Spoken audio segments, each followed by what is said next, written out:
Jeshi la Polisi mkoa wa Dodoma linatoa taarifa ya tukio la ajali lililotokea leo tarehe 29 mwezi huu wa 4 majira ya saa 12 alfajiri.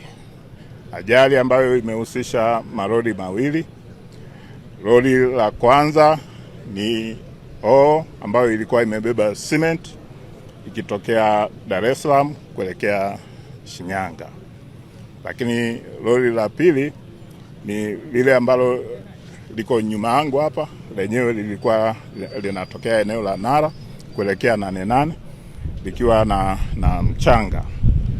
Katika tukio hili lori hili la kwanza ambalo ni T179 EQF liliama njia kwa maana ya upande wake wa kushoto kwenda upande wa kulia, na hivyo kukutana uso kwa uso na lori hili namba T764 EPW, nayo ni aina ya na kutokana na madhara ya kugongana kulisababisha moto kutokea.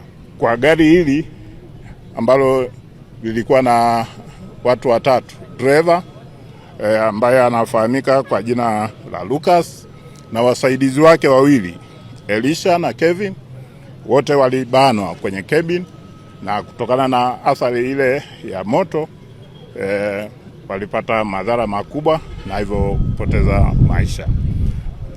Juhudi za Jeshi la Polisi kwa kushirikiana na wenzetu wa zimamoto kuja mapema kwa ajili ya kuokoa hazikuweza kufanikisha kuokoa maisha ya hawa wananchi wetu watatu. Kama tulivyoliangalia tukio, kuna uwezekano mkubwa driver yule wa gari lililobeba cement alikuwa katika hali ya usingizi, na hivyo kumwezesha kuhama toka upande wake kuja upande mwingine, na hivyo kwamba madereva hao wanaosafiri kwa mwendo mrefu na magari yao wawe na muda wa kupumzika.